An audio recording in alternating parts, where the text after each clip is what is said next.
하나님 말씀은 마태복음 28장 1절에서 10절까지의 말씀입니다.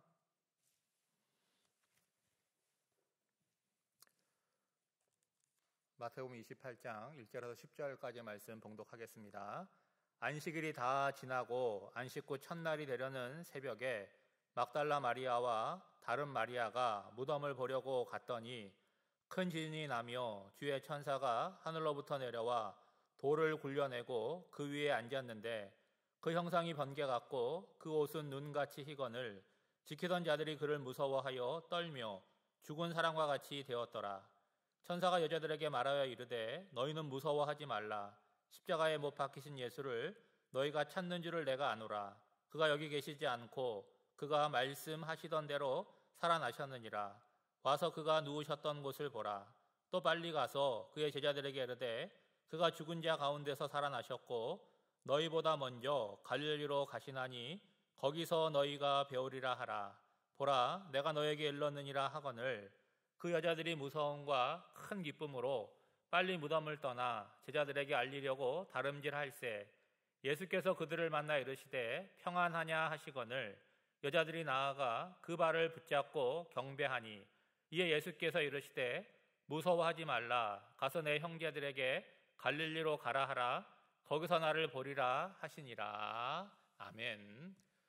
우리 부활주일 맞이하였습니다. 여러분 작년 부활절 혹시 기억하세요? 작년 부활절에는 코로나로 이렇게 모이지 못하고 비대면으로만 예배를 드렸습니다. 근데 1년이 지나서 다 모이지는 못하지만 그래도 20% 범위 내에서 이렇게 예배를 드리게 되었는데 2022년도 부활절을 기대합니다. 그때는 지금보다 더 많은 사람들이 모여서 함께 예수님의 부활을 축하하면 좋겠다 하는 마음이 있습니다. 전통적으로 이렇게 부활 주일을 맞이하면 이렇게 인사법이 있어요. 앞에 인도자가 예수님 부활하셨습니다 이렇게 인사하면 이 인사를 받는 여러분들은 두 글자를 붙이는 거예요. 과연 예수님 부활하셨습니다 이렇게 대답을 하는 거예요. 한번 해보겠습니다. 제가 먼저 할게요. 예수님 부활하셨습니다. 잘하셨어요. 오늘 말씀의 제목은 갈릴리로 가라라는 제목입니다. 오늘 본문은 무슨 내용이냐면 예수님의 부활을 첫 번째로 목격했던 여인들의 이야기예요. 지금 여인들이 예수님의 무덤을 찾아가는데 그 시간이 언제냐? 안식 후 첫날이 되는 새벽입니다. 그러니까 우리가 좀 생각해 보면 안식일에는 2km 이상 벗어날 수가 없어요. 그러니까 안식일에 이 여인들은 잠을 자지 않는 거죠. 이 안식일이 딱 끝나는 시간까지 기다렸다가 안식일이 딱 끝나는 그 순간 새벽 시간에 예수님의 무덤을 향해서 왔다는 거예요. 여러분 왜 새벽 이른 시간에 이 여인들은 무덤을 향해서 갔을까요? 오늘 본문에 보니까 뭐라고 얘기하냐면 무덤을 보려고 갔다 이렇게 기록하고 있어요. 여러분 무덤이 이게 낮에 가도 별로 이렇게 좋지 않은데 새벽 시간에 어두운 시간에 무덤을 보러 간다? 이게 좀 이상하잖아요 여러분. 근데 누가복음에 보면 예수님의 시신에 향품을 발라주려고 갔다 그렇게 기록하고 있습니다. 왜 예수님의 시신에 향품을 바르느냐 할 때 여러분 사람이 죽으면요 어떻게 됩니까? 시체가 썩는 거예요. 부패하게 되죠. 그러면은 이제 썩는 냄새가 나고 또 벌레가 생기게 됩니다. 근데 시체에다 향품을 바르게 되면 시체가 썩는 냄새를 완전히 없애지는 못하지만 조금 줄이고 중화할 수 있다는 거예요. 여러분 예수님의 죽음을 지켜보고 장례를 도왔던 사람들이 있잖아요. 그리고 오늘 본문에 나오는 안식일이 지난 후 그 새벽 미명 시간에 지금 예수님의 무덤을 달려가는 여인들이나 공통점이 뭐예요? 예수님이 부활하실 것이라고 기대하거나 믿었던 사람들이 아니라는 거예요. 다시 말해서 지금 무덤을 향해서 가지만 부활하신 예수님을 만나러 가는 것이 아니라 뭐예요? 돌아가신 예수님의 시신에 향품을 바르려고 갔다는 거예요.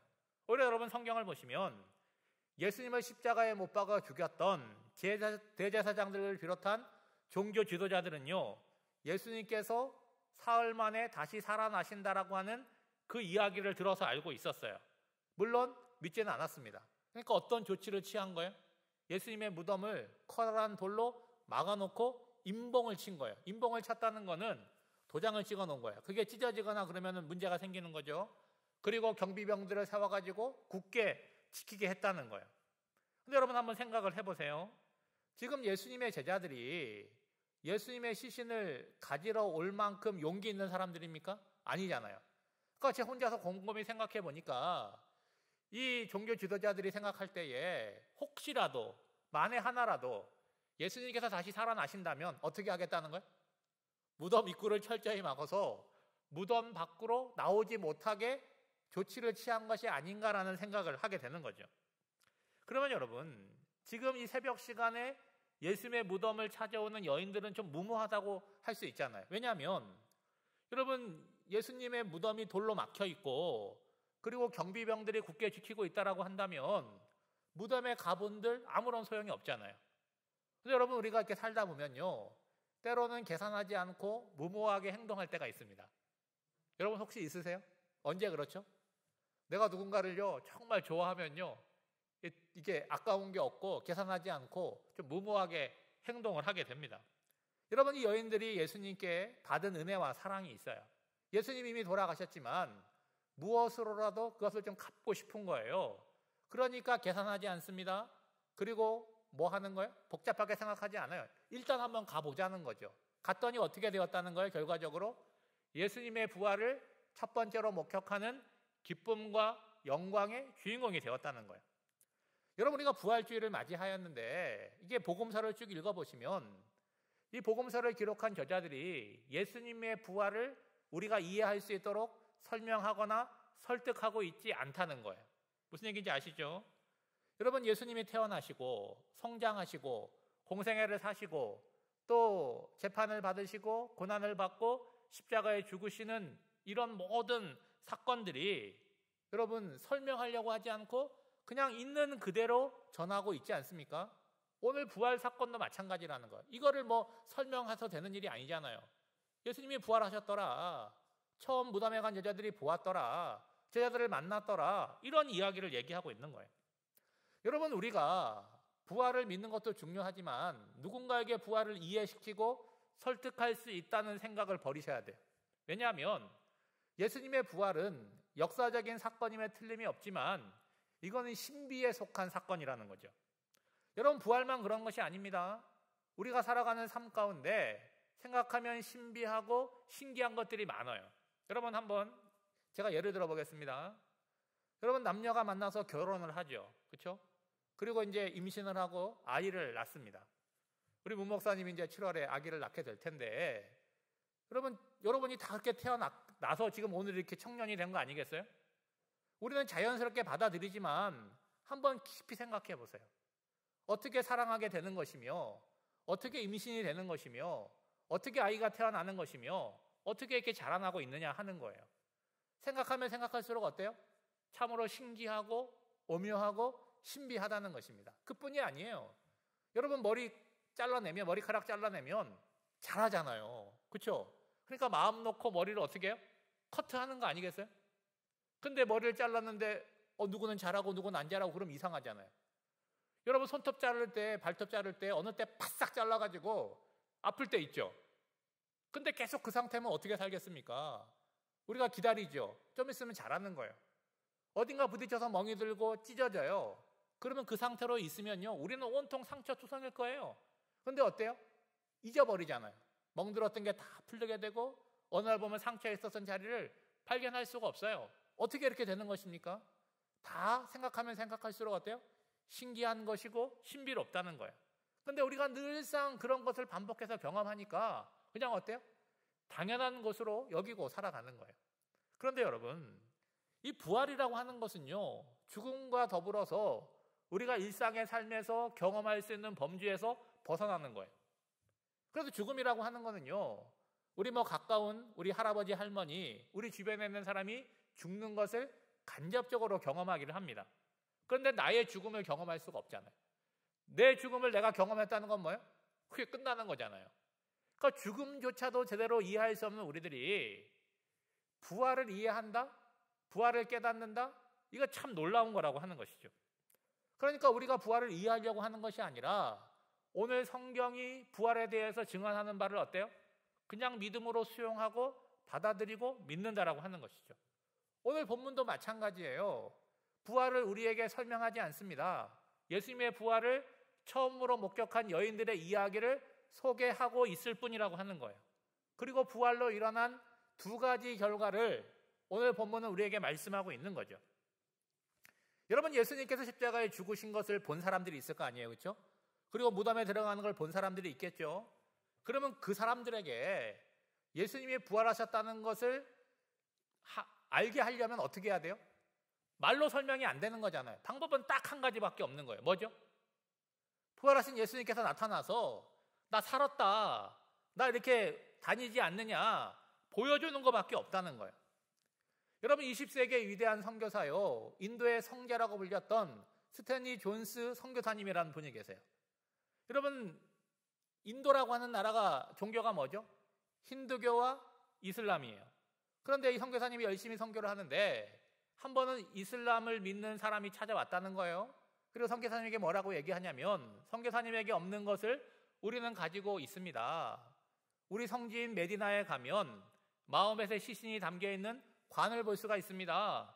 그리고 마호멧의 무덤을 볼 수가 있습니다. 그것을 보면 마호멧이라는 사람이 이 땅 가운데 있었다라고 하는 것을 우리가 알 수 있고 볼 수가 있습니다.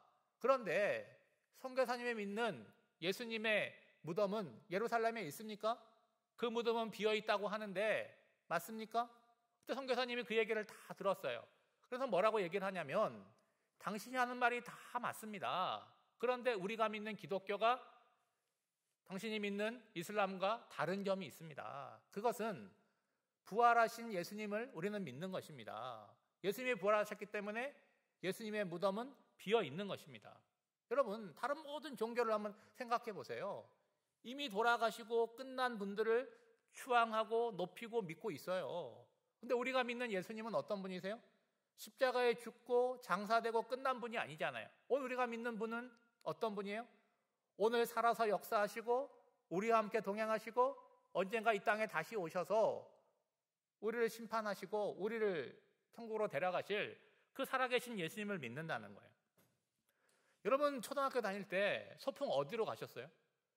저는 초등학교 때 어디 소풍 많이 갔냐면 동근으로 많이 소풍 갔어요. 능으로. 여러분, 능에 가면 뭐가 있습니까? 질문이 바보 같죠? 무덤 있잖아요, 무덤. 예전에 무덤에서 막 이렇게 미끄럼틀 타고 하다가 그 지키는 아저씨한테 혼난 적이 있어요. 무덤이라고 하는 건 그 속에 뭐가 있는 거예요? 그 뭐 위대한 왕인지는 모르겠지만 어떤 왕인지도 제대로 모르고 다녔는데 그 속에 시신이 있는 거 아니겠어요? 여러분, 러시아에 가면 레닌이, 중국에 가면 모택동이, 그리고 북한에 가면요 김일성과 김정일의 시신을 어떻게 해놓았어요? 방부 처리해 놓았잖아요. 그래가지고 마치 살아있는 사람처럼 유리관에 딱 넣어놓고 무슨 날 되면 가가지고 숭배하고 하잖아요. 그 살아있는 사람입니까? 배다 갈라가지고 내장 다 꺼내고 다 방부 처리해 놓은 거예요. 그러면 그걸 보면 틀림없이 말하는 건 뭐예요? 그들이 한때 이 세상 가운데 왔다가 살았던 존재지만 지금은 어떤 존재라는 것을 증거하고 있는 거예요? 죽었다는 거예요. 생명이 없다는 거예요. 아무것도 아니라고 하는 것을 분명하게 증거하는 표시일 뿐이라는 거죠. 여러분, 예수님의 부활을 통해서 첫 번째 일어난 결과가 뭐냐? 빈 무덤이라는 거예요. 여러분, 2절부터 보시면 마치 여인들이 무덤가에 오는 것을 기다렸다는 듯이 지진이 일어나죠. 초자연적인 현상이 일어납니다. 하늘로부터 천사가 내려와서 무덤 입구를 막고 있는 돌을 치우잖아요. 그렇죠? 그랬더니 무덤을 지키고 있던 경비병들이 어떻게 되었어요? 너무 두려워서 마치 죽은 사람과 같았다라고 하고 있어요. 여러분, 여인들이 염려한 것이 두 가지가 있잖아요. 무덤 문을 막고 있는 돌, 그리고 경비병들. 순식간에 다 해결이 됐잖아요. 그러면 여러분, 천사가 무덤 문을 막고 있는 돌을 치운 거는 예수님 이제 나오셔도 돼요, 문 열렸습니다, 그 얘기하려고 연 겁니까? 아니잖아요. 이미 예수님이 부활하셔서 그 속에 계시지 않고 무덤이 비어 있다는 것을 여인들에게 보여주려고 무덤 문을 열었다는 거예요. 그리고 천사들이 이 여인들에게 얘기하지 않습니까? 여러분, 6절 말씀을 보시면 그가 여기 계시지 않고 그가 말씀하시던 대로 살아나셨느니라. 와서 그가 누우셨던 것을 보라. 지금 무덤에 찾아온 여인들은요, 3일 전에 예수님 십자가에 죽는 것을 보고 심하게 통곡했던 사람들이에요. 그리고 예수님께서 무덤에 들어갈 때도 함께 참여했던 사람들이에요. 그리고 이제 3일이 되는 시점에서 뭐 보러 온 거예요? 예수님의 무덤 예수님의 시신을 보러 온 거예요. 근데 뭘 본 거예요? 예수님의 무덤은 비어있고 천사들이 예수님 부활했다는 소식을 듣고, 그리고 뭐 하는 거예요 지금? 예수님이 누우셨던 그 자리가 비어있고 무덤이 비어있다는 것을 천사들을 통해서 설명을 듣는 게 아니라 뭐예요?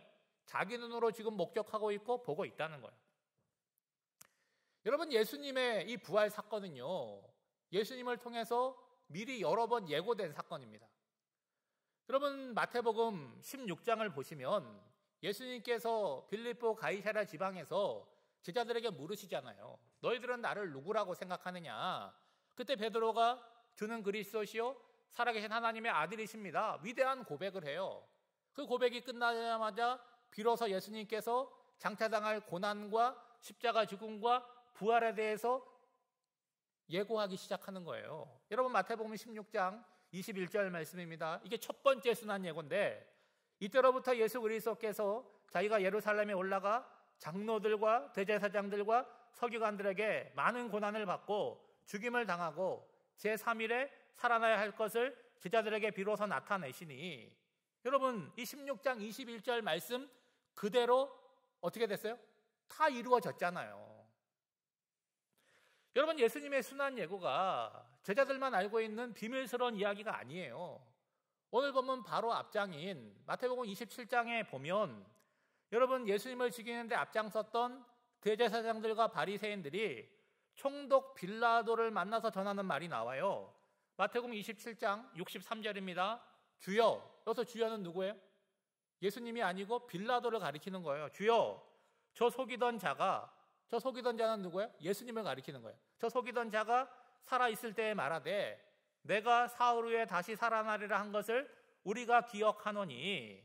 여러분, 믿지는 않았지만 예수님께서 부활하실 거라고 하는 그 이야기를 아는 사람이 많이 있었다는 거예요. 그런데 알고는 있었지만 어때요? 그게 어떤 의미인지를 몰랐고 믿는 사람들은 아무도 없었다는 거예요. 누구도 마찬가지예요. 예수님을 가까이 따라다녔던 예수님의 제자들도 믿지 못했다는 거예요. 심지어는 여러분, 제자들 가운데 어떤 이들은 예수님이 부활한 걸 봤어요. 근데 그 이야기를 다른 제자에게 전해주니까 못 믿었던 거예요. 여러분, 오늘 본문을 지나서 17절을 보세요. 예수를 배웠고 경배하나 아직도 의심하는 사람들이 있더라. 여러분, 놀랍지 않습니까? 예수님을 봤어요. 경배까지 했어요. 근데도 이거는 못 믿겠다. 의심하는 사람들이 있었다는 거예요. 여러분, 부활 사건이라고 하는 게요, 그만큼 믿기가 힘든다는 거예요. 그래서 어떤 분이 이렇게 얘기하더라고요. 예수님의 부활 사건, 놀라운 기적이고 이적이라는 거예요. 근데 또 놀라운 이적이 뭐냐? 예수님의 부활을 믿는 거라는 거예요. 우리는 이미 믿고 있으니까 너무나 당연한 거지만, 이미 믿는다라고 하는 건 뭐예요? 우리 스스로 기적을 체험했다고 얘기할 수 있겠죠. 여러분, 예수님의 부활은요, 어떻게 하다 보니까 이루어진 사건이 아니라 말씀대로 이루어진 사건이라는 거예요. 여러분, 부활에 대해서 알고 싶으시면요, 여러분 집에 가셔가지고 고린도전서 15장 말씀을 찾아서 읽어보세요.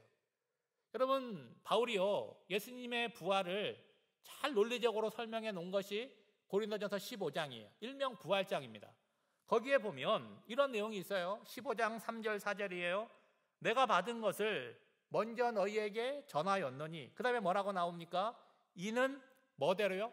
성경대로 그리스도께서 우리 죄를 위하여 죽으시고 장사 지낸 바 되셨다가 사흘 만에 다시 살아나사 게바에게 보이시고 야고보에게 보이시고 12제자에게 보이시고 500여 형제에게 보이시고 만삭되지 못하 태어난 바울인 나에게도 보이시고, 그런 얘기들이 쭉 나오고 있어요.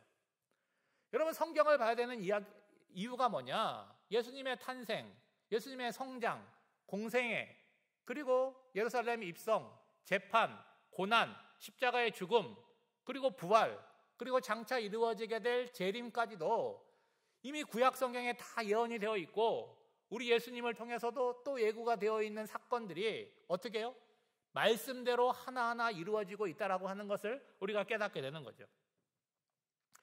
예수님의 부활로 생겨난 두 번째 결과는 뭔지 아세요? 예수님을 만나는 사람, 예수님을 목격하는 사람들이 생겨났다는 거예요. 여러분, 첫 번째 결과, 빈 무덤이라고 할 때 오늘 28장 뒷부분에 보면 어떤 소문들이 퍼지는 거예요? 빈 무덤에 대해서 예수님의 제자들이 예수님의 시신을 훔쳐가놓고 부활했다라고 하는 것이 그 초대교회에 믿지 않는 사람들에게 퍼진 이야기라는 거예요. 여러분, 그런 개연성이 있을 수 있잖아요. 그렇게 주장하면 믿을 거 아니겠습니까? 그런데 누군가가 예수님을 만났다. 아니, 내가 부활하신 예수님을 만났다. 그거는 부정할 수 없는 증거가 된다는 거예요. 여러분, 천사들이 지금 이 여인들을 만났을 때 여인들이 두 가지 감정이 교차하잖아요. 어떤 감정입니까? 초자연적인 사건과 천사를 만났다라고 하는 두려움, 무서움이 있었어요. 그리고 또 하나는 뭐예요? 예수님께서 죽지 않고 살아나셨다라고 하는 것에 대한 기쁨이었다는 거예요. 근데 여러분, 아직까지 이 여인들은 예수님을 만나지는 못했잖아요. 목격하지는 못했어요. 그렇지만 어땠습니까? 믿었다는 거예요. 그리고 제자들에게 예수님이 부활하신 소식을 전하라고 달려가다가 어떤 일이 벌어졌어요? 부활하신 예수님을 만나게 됐다는 거예요. 여러분, 9절 말씀을 보세요. 예수께서 그들을 만나 이르시되 평안하냐 하시거늘 여자들이 나아가 그 발을 붙잡고 경배하니. 여러분, 여자들이 무덤가에 간 거는요, 부활하신 예수님을 만나러 간 게 아니잖아요. 죽으신 예수님을 보러 갔는데 어떻게 되었습니까? 부활하신 예수님께서 이 여인들을 만나 주셨다는 거예요. 여러분, 부활하신 예수님께서 첫 번째로 하신 말씀이 뭐예요? 오늘 성경에 보니까 평안하냐. 여러분, 평안을 이야기하잖아요. 평안은 히브리어로 뭡니까, 여러분? 샬롬이잖아요. 샬롬. 여러분, 평안하냐라고 묻는 거는 뭐예요? 예수님이 어떤 의미를 갖고 이렇게 물으시는 거예요? 나는 너희들이 평안하기를 원한다. 그 말씀을 하는 거잖아요. 여러분, 여인들만 평안하기를 원할까요? 오늘 이 땅을 살아나가는 저와 여러분의 삶이 우리 주님이 보실 때 평안했으면 좋겠다. 여러분, 편안한 게 아니에요. 평안입니다. 주님이 주시는 평안은 어떤 평안이냐? 요한복음 14장 27절에 보면 평안을 너에게 끼치노니 곧 나의 평안을 너에게 주노라. 내가 너에게 주는 거는 뭐와 같지 않아요? 세상이 주는 것과 같지 않다는 거예요. 여러분, 세상에 주는 평안은 어때요? 좀 잘 돼야 돼요. 시험도 잘 봐야 되고 합격해야 되고 주머니에 돈도 좀 있어야 되고 남들보다 좀 난 게 있어야지 세상에서는 평안해요. 그런데 여러분, 주님이 주시는 평안은요, 세상이 주는 것과 같지 않다는 거예요. 그래서 뭐라고 말씀합니까? 너희는 마음에 근심하지 말아라. 두려워하지 말아라. 그 다음에 어떤 내용이 있을 것 같아요?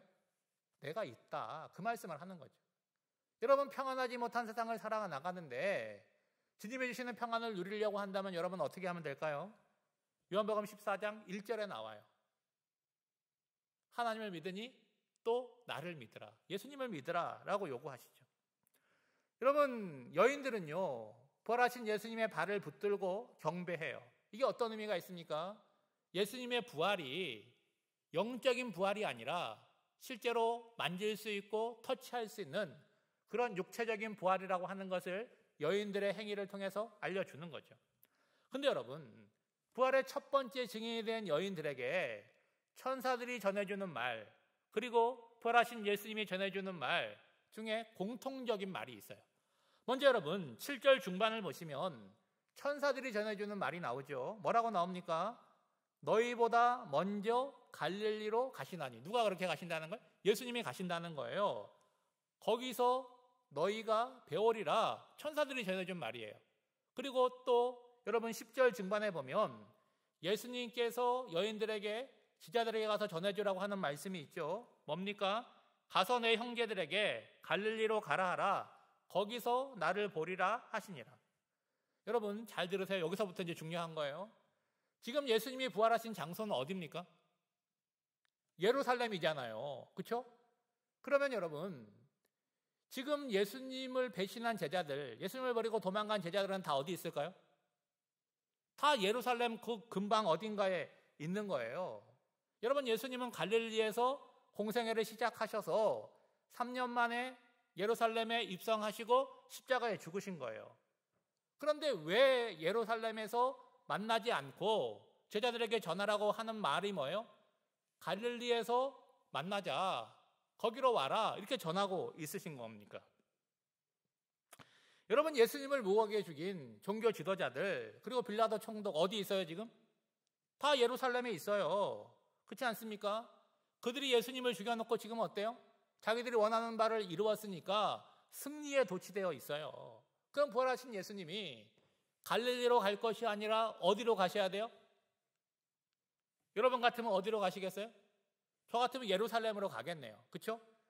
그리고 예루살렘에 가서 뭐 하는 거예요? 대적자들 다 손 보셔야죠. 그렇죠? 그리고 종교 지도자들에게 선동되어진 이스라엘 백성들에게 봐라! 내가 하나님의 아들이지 않냐? 내가 너희들을 구원하여 온 메시아 그리스도 아니냐? 이거 똑똑히 보여줘야 되죠. 그리고 또 뭐 해야 돼요? 제자들 성전 앞으로 다 모여라. 그리고 일렬로 세워놓고 어떻게 해야 돼요? 요즘은 그러면 안 되죠. 그렇죠? 2000년 전이니까 좀 혼나야죠. 예? 이것들을 어떻게 가르쳤는데 나를 배신하고 그럴 수 있느냐? 단단하게 혼내고 어떻게 해요? 다시 교육을 시켜서 그들을 이끌고 어디로 가야 돼요? 로마로 가야죠. 그때는 로마가 제일 큰 도시니까. 여러분 어때요? 생각만 해도 시원하죠? 그런데 여러분, 그렇게 예수님이 하실 거라면 애시당초 고난을 받고 십자가에 못 박혀 죽을 일이 생기지 않았겠죠. 여러분 지도를 하나 보여드릴 텐데 이게 이스라엘 지도예요. 여러분 보시면 동그라미를 2개를 쳐놨죠. 아래에는 예루살렘이 나오고 저 꼭대기에는 갈릴리가 나와요. 그냥 지도만 봐도 아, 갈릴리는 제일 북쪽에 있는 동네구나. 그리고 예루살렘은 거의 남쪽에 있는 동네구나 하는 걸 아시겠죠? 이게 거리로는요, 직선 거리로는 한 170km, 180km 정도가 떨어져 있어요. 요즘으로 하면 여러분 차로 운전하면 불과 몇 시간이면 도착할 수 있는 거리잖아요. 그렇죠? 근데 2000년 전에는요, 이거 굉장히 먼 거리라는 거예요. 하루 만에 갈 수가 없습니다. 열심히 부지런히 걸어도 최소한 3일이 걸리는 그 정도의 거리가 떨어져 있어요. 그러면 왜 그렇게 먼 곳에서 예수님께서 제자들을 만나겠다라고 전하고 있느냐 하는 거예요. 여러분 이스라엘 땅에서 이 갈릴리라고 하는 거는요, 시골이에요. 변방이고 소외된 땅입니다. 그리고 구약 성경을 보면 이 갈릴리라는 이 지명 앞에 붙는 말이 있어요. 꾸며주는 말이. 이방의 갈릴리예요. 여러분 사마리아가 어떤 동네인지 아시죠? 사람들이 거기 다 피해가는 동네잖아요. 사마리아만큼은 아니지만 당신 어디 출신이야? 저 갈릴리인데요. 그러면 촌놈이에요. 그리고 사람이 못 살 만한 곳에서 살았다. 무시당하기 십상입니다. 근데 여러분 예수님의 사역의 중심지가 예루살렘이 아니라 갈릴리, 가버나움이라고 하는 걸 여러분 아실 것입니다. 예수님과 제자들이 다 이곳 출신이에요. 그러니까 이 갈릴리라고 하는 것은 예수님과 제자들에게 아주 의미가 있는 곳이죠. 고향이기도 하고 사역의 뭐요? 시작점, 원점이라고 하는 거예요. 여러분 하나님의 나라는요, 예루살렘이라고 하는 중심부의 시작이 되어서 변방인 갈릴리 같은 곳으로 퍼져 내려가는 방식을 사용하지 않습니다. 그건 세상의 방식이고요. 하나님 나라의 방식은요, 아무도 눈여겨보지 않고 무시당하는 갈릴레와 같은 변방에서 시작이 되어서 급기야는 어디를 향하는 거예요? 중심지인 예루살렘을 향하여 로마를 향하여 나아가는 방식을 취하고 있다는 거예요.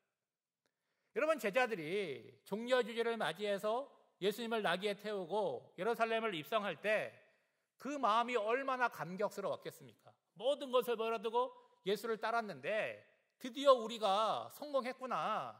우리 예수님이 왕의 자리에 오르면 우리도 이제는 인생이 역전되겠구나. 그 마음이 부풀지 않았겠습니까? 근데 그 마음이 일주일을 못 가게 된 거예요. 여러분 인간적으로 표현하면 헛된 꿈을 꾼 거고 그 꿈이 어떻게 된 거예요? 풍비박산이 난 거잖아요. 게다가 지금 제자들의 마음은 어때요? 너무나 절망스럽고 죽고 싶은 마음뿐이었겠죠. 여러분 그들은 예수님의 부활을 기대하거나 믿지 않았어요. 그런데 지금 이 여인들의 말을 전해 듣게 되면 어떤 마음이겠어요? 와, 예수님 살아계시대? 너무 반갑고 좋을까요? 아니면 예수님을 어떻게 만나 뵐까? 면목이 없지 않겠습니까, 여러분? 지금 예수님께서 제자들에게 갈릴리로 오라고 하시는 건 뭐예요? 제자들에게 시간을 주는 거예요. 3일 동안 갈릴리로 걸어오면서 너희들의 마음을 좀 돌아봐라. 너희들이 지금까지 어떤 마음을 갖고 있었느냐? 어떤 인생의 목적을 갖고 있었느냐? 그거를 돌아보라고 지금 주님이 원하시는 거죠. 그동안 제자들이 가지고 있었던 것은요, 뭐예요? 세상적인 성공과 영광을 꿈꾸고 있었다는 거예요. 그리고 이제는 그 마음 자체가 어때요? 폭삭 주저앉아서 절망스러운 마음이었다는 거예요. 그러니까 앞으로 3일 동안 걸어오면서 예수님을 처음 만났던 그때 그 마음을 돌아오고 회복되어야 한다는 거죠. 여러분, 예수님이 처음 제자들을 찾아왔을 때 얼마나 감격스러웠습니까? 여러분, 베드로가 밤이 새도록 그물질했는데 아무것도 못 잡았잖아요. 예수님 오셔가지고 깊은 곳에 그물을 던지라 그래서 물고기 많이 잡았을 때 베드로가 어떤 반응을 보였어요? 예수님 발 앞에 무릎 꿇고 주님, 저는 죄인입니다. 저를 떠나십시오 라고 고백했지 않았습니까? 그런데 시간이 지나니까 베드로가 점점 커졌어요. 그래서 예수님께서 십자가의 고난을 얘기할 때 베드로가 저도 따르겠습니다 이렇게 얘기하지 않았어요. 화를 내고 역정을 내고 항변하면서 예수님이 가는 길을 가로막았어요. 절대로 그렇게 하지 못합니다. 예수님이 베드로에게 뭐라 그랬습니까? 사단이라 그랬잖아요. 사단아, 너는 나를 넘어지게 하는 자로다. 너가 하나님의 일은 생각하지 않고 사람의 일만 생각하는도다. 꾸짖었어요. 여러분, 다른 제자들도 마찬가지잖아요. 예수님의 제자인 것처럼 따라다녔지만 다 뭐예요? 자기의 이익과 성공을 위해서 예수님을 따라다닌 거예요. 여러분, 기독교 신앙의 특별한 점이 바로 이 지점에서 시작이 된다는 거예요. 그게 뭐냐?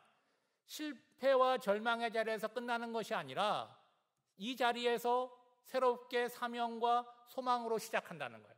새로운 기회가 주어지는 거예요. 두 번째 찬스, 세컨 찬스라고 하는 거죠. 첫 번째는 어땠어요? 내 뜻과 계획을 성취하기 위한 삶이었어요. 그것이 끝나는 거예요. 그 다음에 이제는 어떻게 되는 거예요? 예수님이 주도하시고 이끌어가시는 새로운 삶을 시작하는 거예요. 오늘 예배드리는 저와 여러분들은요, 똑똑하잖아요. 지혜가 있잖아요. 그렇죠? 어떤 점에서 그렇죠? 뭐가 나한테 유리한지 불리한지 우리가 다 구별할 수 있어요. 그리고 계산도 빨라요. 나한테 손해되는지 이익되는지 다 계산해냅니다. 근데 그 계산법이 어떤 계산법이에요? 세상적인 계산법이라는 거예요. 그러니까 세상적으로는 계산을 잘 하는데 신앙적으로는 무모하게 도전하거나 예수님만 의지하거나 그렇게는 하지 못하는 거죠. 그러니까 하늘의 능력이, 주님의 능력이 나를 통해서 잘 나타나지 않는 거예요. 여러분, 우리가 화도교회를 다니는데 여러분 화도교회 어떻게 오시게 됐어요? 그냥 집에서 가까워서 화도교회 다니시는 거예요? 아니면 교회가 여러 군데 있으니까 어느 교회를 다닐까요? 하다가 고른 거예요? 아니잖아요. 그래도 여러분 나름대로는 화도에 많은 교회가 있지만 그래도 화도교회가 좀 낫다고 생각해서 다니는 거 아니에요? 여러분 보세요. 우리는 다 좋은 학교 또 훌륭한 학교를 다니고 싶어 하듯이 좋은 교회, 훌륭한 교회, 자랑할 만한 교회를 다니고 싶어 합니다. 그러면 여러분에게 기준이 있을 거 아니에요.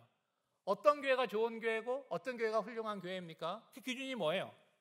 그리고 기준이 있다면 그 기준은 어디서 온 것입니까? 분명한 것은 좋은 교회, 훌륭한 교회의 기준은요, 교회 건물에 있는 것이 아니라 어디에 있어요? 사람에게 있는 거예요, 여러분. 어떤 사람입니까?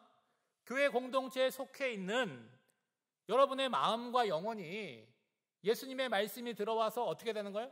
옛날과 다르게 새로워지고 변화되는 거예요. 그리고 일상의 삶을 살아나가는데 예수 안 믿는 여러분의 다른 친구들과는 다른 판단과 다른 결정과 다른 마음을 갖고 살아가는 거예요. 그런 사람들이 많이 모이면 많이 모일수록 그 교회는 어떻게 되는 거예요? 좋은 교회, 훌륭한 교회가 된다는 거예요. 여러분, 요한계시록 2장과 3장에 보면요, 소아시아의 7교회가 등장을 합니다. 그 교회를 향해서 예수님께서 칭찬도 하시고 책망도 하세요. 여러분, 칭찬의 기준, 책망의 기준이 뭔지를 여러분 눈여겨보셔야 되는데 제일 처음에 나오는 교회가 에베소 교회입니다. 여러분, 에베소 교회에 대해서 예수님께서 대부분 다 칭찬을 하세요. 그들의 행위와 수고와 인내와 그리고 악한 자들을 용납하지 않은 것과 거짓 사도를 밝혀내고 예수님의 이름을 위해서 참고 부지런히 행동한 모든 것들을 다 칭찬하세요. 그러니까 100점 만점으로 계산해보면 95점, 99점 점수가 될 것 같아요. 근데 마지막 부분에 예수님께서 딱 한 가지를 책망하십니다. 요한계시록 2장 4절 말씀이에요. 그러나 너를 책망할 것이 있나니 뭐예요? 너의 처음 사랑을 버렸느니라. 여러분, 첫사랑이 있으세요? 예수님과의 첫사랑이 무엇입니까? 예수님을 처음 믿고 구원에 대한 감격이잖아요. 여러분, 교회의 첫사랑은 뭐예요? 죄와 사망에서 건져주신 예수 그리스도와 십자가라는 거예요. 여러분, 이런 것이 없다면 앞에서 칭찬했던 여러 가지의 것들이 허사이고 점수로 매길 수 없는 거라는 거예요. 왜냐하면 하나님을 사랑하는 기초에서 나온 것이 아니라면 우리의 행위는 뭐가 되는 거예요? 나의 자랑이 되고 나의 업적이 되고 예수님에게 청구서 내미는 거죠. 나 이런 거 했는데 예수님 뭐 해주실 거예요? 보상을 원하는 근거가 된다는 거예요. 사랑하는 청년 여러분, 우리 예수님께서 무려 3일을 걸어가야 되는 갈릴리에서 만나자고 하는 것은 주님이 나를 불러주신 처음 마음과 처음 사랑의 자리로 돌아오라는 거예요. 여러분, 우리가 교회는 다니지만 어느 순간 나를 불러주신 주님의 목적을 잃어버렸잖아요. 신앙생활을 하지만 이게 어느 방향으로 가야 될지 방향을 상실했어요. 주님의 은혜와 사랑을 잊어버리고 마음이 어때요? 미지근해요. 어떤 사람은 차갑습니다. 예배의 자리에 나오지만 은혜가 없어요. 지루해요. 기도도 안 하지만 기도를 해도 어때요? 응답을 확신하지 못해요. 그러고 나면요, 내 주위에 있는 사람들 가운데 내 마음에 드는 사람이 하나도 없습니다. 여러분 어때요? 코로나가 끝나면 모든 게 다 회복될까요? 저절로? 절대로 그렇지 않습니다. 여러분, 처음으로 돌아가야 된다는 거예요. 내가 처음 교회에 나와서 예수님을 만나고 어떤 감격이 있었는지, 어떤 기쁨이 있었는지, 어떤 은혜를 체험했는지 그 자리로 돌아가야 되고, 내가 청년인데 그런 적이 한 번도 없었다. 그렇다면 여러분 지금부터 다시 예수님을 믿어야 되는 거예요. 오늘 본문이 마태복음 28장에 있는데 이제 이거 읽고 끝나는 것이 아니라 처음으로 돌아간다는 건 어디입니까? 마태복음 1장으로 다시 돌아가서 다시 예수님의 삶을 우리가 자세히 살펴봐야 된다는 것이죠. 여러분, 환경과 상황이 변했다고 변명할 수 있지만 그런 것들은 항상 변하는 거예요. 제일 문제가 뭡니까? 내 마음이 하나님 앞에서 변했다는 거예요. 여러분, 부활하신 예수님께서 배신하고 도망간 제자들을 뭐라고 불러요? 이 나쁜 놈들아 부르지 않잖아요. 내 형제들이라고 불러주세요. 그리고 여러분 아시는 대로 제자들을 만나가지고 혼내거나 꾸짖지 않으십니다. 어떻게 하세요? 오히려 위로하시고 나는 너를 사랑하는데 너도 나를 사랑하느냐 물으시잖아요. 절망을 소망으로 바꿔주시고 새로운 사명을 주시고 무엇보다 하늘로부터 성령을 부어주셨다는 거예요. 청년 여러분, 오늘 여러분의 신앙을 누가 대신 세워줄 수가 없어요. 하나님과 여러분의 관계 가운데 여러분의 신앙을 여러분 스스로 똑바로 세워나가는 것이 여러분의 책임이라는 거죠. 부활주의를 맞이하였습니다. 그냥 한 주 반짝 기념하고 계란 하나 먹고 끝나는 그런 신앙의 절기가 되어서는 곤란하죠. 예수님께서 부활하셔서 오늘 저와 여러분의 주와 그리스도가 되셨습니다. 그 주님을 우리가 다시 만나야 되는 거죠. 우리의 차가워진 마음, 미지근한 마음이 부활하신 주님으로 인해서 다시 온도가 올라가서 뜨거워져서 피곤하고 힘든 일상의 삶을 살아나가는데 내 힘과 능력으로 사는 것이 아니라 주님이 나에게 부어주시는 그 힘과 능력으로 힘차고 또 넉넉히 승리하시는 우리 청년들 되시기를 주님의 이름으로 축원드립니다. 기도하겠습니다. 부활의 영광으로 우리 가운데 임하시는 주님, 그 은혜와 사랑에 감사와 영광을 올려드립니다.